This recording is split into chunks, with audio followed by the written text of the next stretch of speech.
Hello,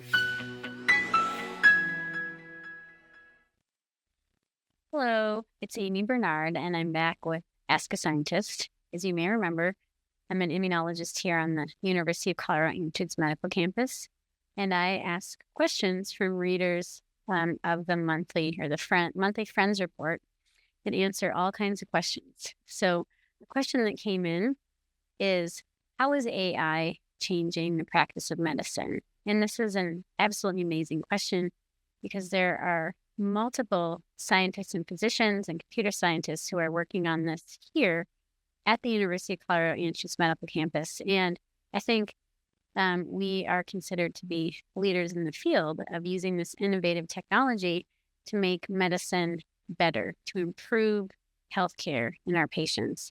So there was a Transforming Healthcare lecture series based on AI in medicine back in 2023, which you can find online.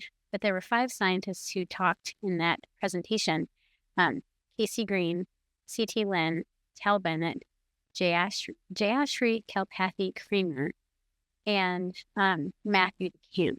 So I'm going to talk to you about kind of 4 things that were brought up by these scientists, but this is not an exhaustive list. So the first thing that AI has helped is bringing an intersection of computer science to medicine.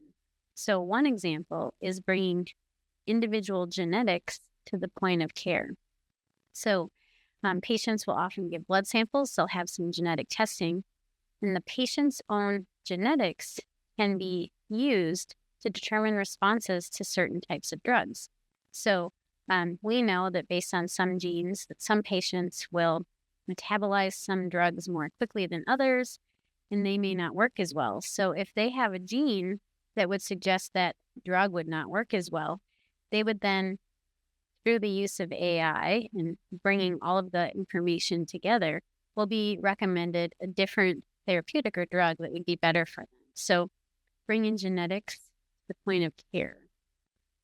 The second would be using AI to accurately predict certain very complicated disease states. One example is sepsis or infections of the blood.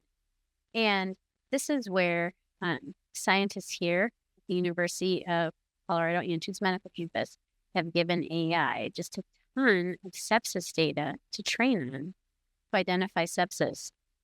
And there will be feedback through trial and error, and the feedback will be used to improve that. Using this to detect sepsis was giving doctors, though, a lot of false positives, which was just kind of resulting in, it's kind of like a lot of false alarms. So they built something else and took it another step. They built a virtual health center that is doctors offsite that have time to just review the data, and then they actually call the physicians to say, hey, this patient likely has sepsis. We had like 60 alerts, but 2 of these look real. So that's another example. And the third, which doesn't sound like that big of a deal, but can be to physicians, is to generate email responses. So since COVID 2020, email responses emails to doctors from patients have gone up over 350%. Now, well, that's awesome because patients are reaching out to their doctors more frequently.